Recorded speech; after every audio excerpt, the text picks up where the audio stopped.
अब हम देखेंगे एग्जाम्पल नंबर 7.14। ये क्या दिया गया है, बोल रहा है कि the angular speed of a motor wheel is increase from 1200 radian per minute to 3120 radian per minute in 16 second. What is its angular acceleration assuming the acceleration to be uniform? Second बोल रहा है how many revolutions does the engine make during this time।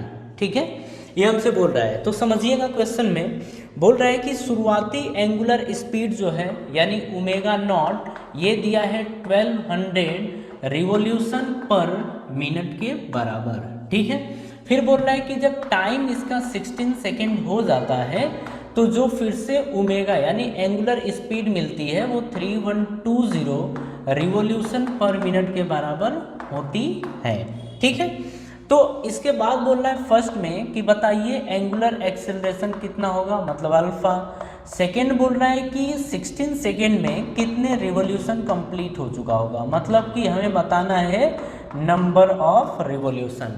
ठीक है, ये हमें बताना है।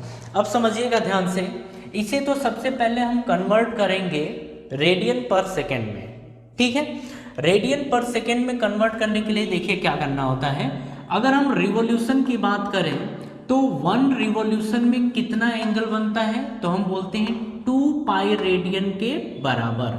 2 pi radian के बराबर एक रिवॉल्यूशन में एंगल बनता है। ठीक है, तो जब हम इसे रेडियन में कन्वर्ट करेंगे तो हमें मल्टीप्लाई करना पड़ेगा 2 पाई से, लेकिन इसको सेकेंड में अगर कन्वर्ट करेंगे, जैसे मिनट है तो मिनट को सेकेंड में करेंगे तो 60 से हमें डिवाइड करना पड़ेगा।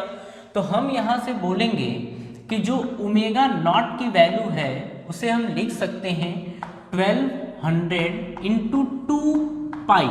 तो जो रिवॉल्यूशन था वो कन्वर्ट हो गया रेडियन में। ठीक है, अपॉन, अब ये पर मिनट बोल रहा है तो जब डिवाइड करेंगे 60 से, मतलब मिनट को सेकेंड में कन्वर्ट करेंगे तो 60 लिखना पड़ेगा। तो हम 60 से डिवाइड करेंगे तो ये सेकेंड में कन्वर्ट हो गया। ठीक है, तो जब ये डिवाइड करेंगे तो देखिए ये 20 टाइम होगा, ये 0 से 0, 6 2 12, तो ये 20 टाइम। तो यहाँ से आ गया 20 इंटू 2 पाई, यानी आ गया हमारा 40 रेडियन पर सेकेंड के बराबर। रेडियन पर सेकेंड ये आ गया। ठीक है, अब हमसे बात कर रहा है यहाँ पे कि जो ओमेगा है वो दिया है 3120 रिवॉल्यूशन पर मिनट। तो यहाँ पे भी 2 पाई से मल्टीप्लाई करेंगे और 60 से डिवाइड कर देंगे। तो देखिए ये जब कट करेंगे यहाँ पे तो 0 से 0, अब यहाँ पे 6 5 30 और 6 2 12, तो ये आ जाएगा 52 इंटू 2 पाई। मतलब यहाँ से हम लिखेंगे कि 2 2 4, 2 5 10, ये पाई रेडियन पर सेकेंड ये आ जाएगा। ठीक है, अब हमसे अल्फा पूछ रहा है तो देखिए हम यहाँ पे लिखेंगे फर्स्ट के लिए कि omega equals to omega naught plus alpha T. ठीक है, यहाँ से हमें अल्फा बताना है तो यहाँ से देखिए लिख सकते हैं alpha T is equals to omega minus omega naught, मतलब हम इसको इस साइड भेजें तो अल्फा बराबर आ जाएगा omega minus omega not by T, ये आ जाएगा। अब देखिए ओमेगा की जो वैल्यू है वो कितनी दे रखी है, 104 पाई माइनस ओमेगा नॉट की वैल्यू है 40 पाई अपॉन ये लिखेंगे टाइम के प्लेस पे 16। ठीक है, ये अब देखिए सब्सट्रैक्ट करेंगे तो ये आ जाएगा, पाई तो रहेगा ही, यहाँ से 4 ये आ गया। अब यहाँ से 10 से 4 जाएगा तो ये बनेगा 6 अपॉन 16। तो देखिए डिवाइड करेंगे तो ये आ जाएगा 4 पाई के बराबर, यानी अल्फा की वैल्यू आ गई है 4 पाई रेडियन पर सेकेंड के बराबर। तो फर्स्ट का तो ये आंसर आ गया। अब हमसे क्या पूछ रहा है, हमसे पूछ रहा है नंबर ऑफ रिवॉल्यूशन। तो नंबर ऑफ रिवॉल्यूशन निकालने के लिए तो सबसे पहले हमें निकालना पड़ेगा थीटा यानी एंगुलर डिस्प्लेसमेंट। तो अब हम बात करेंगे एंगुलर डिस्प्लेसमेंट के लिए। ठीक है, तो एंगुलर डिस्प्लेसमेंट निकालने के लिए हम सब यूज़ करेंगे यहाँ पे इक्वेशन ऑफ मोशन, मतलब सेकेंड इक्वेशन ऑफ मोशन। तो हम बोलेंगे कि by second equation of motion, ये तो देखिए हम इस वाले चैप्टर में इक्वेशन ऑफ मोशन लिखते हैं तो यहाँ पे s के प्लेस पे theta is equal to u के प्लेस पे omega naught t plus half a के प्लेस पे अल्फा और t का स्क्वायर, ये आ जाता है। तो यहाँ से लिखेंगे थीटा, ओमेगा नॉट की वैल्यू देखिए 40 पाई दिया गया है, ये आ गया, टाइम है 16 सेकेंड प्लस ये आ गया, हाफ लिखेंगे अल्फा के प्लेस पे 4 पाई इंटू यहाँ पे टाइम 16 का स्क्वायर।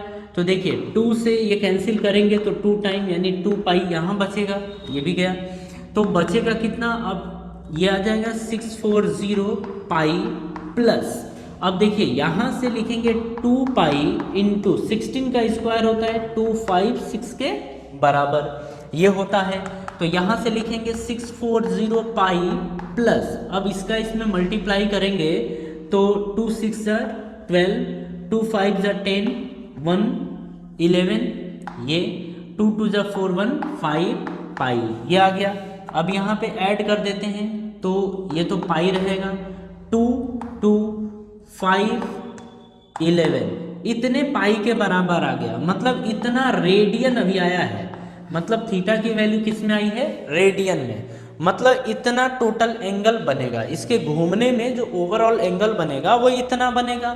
लेकिन हमसे तो पूछा है नंबर ऑफ रिवॉल्यूशन, तो नंबर ऑफ रिवॉल्यूशन निकालने के लिए थीटा को देखिए, जैसे हमने देखा था कि अगर रिवॉल्यूशन है तो रेडियन में कन्वर्ट करने के लिए 2 से मल्टीप्लाई करना पड़ता है, उसी तरीके से अगर हमें रेडियन को रिवॉल्यूशन में कन्वर्ट करना हो तो हमें 2 से डिवाइड करना पड़ेगा, ठीक है।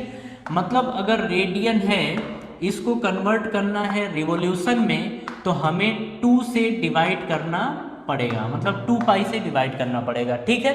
अब हमसे पूछ रहा है, देखिए यहाँ पे नंबर ऑफ रिवॉल्यूशन, तो number of revolution is equal to theta upon 2 pi, ये थीटा की वैल्यू दे रखा है 1152 पाई अपॉन 2 पाई, ये तो देखिए पाई से पाई कैंसिल हो गया, यहाँ से 2 5 10 और यहाँ से ये बचेगा 2 7 14 और 2 6 12, यानी 576 रिवॉल्यूशन आ जाएगा, मतलब इतना चक्कर लगाएगा ये 16 सेकेंड में, ठीक है। क्वेश्चन समझ में आया, तो ये एक बेहतर क्वेश्चन है, ठीक है।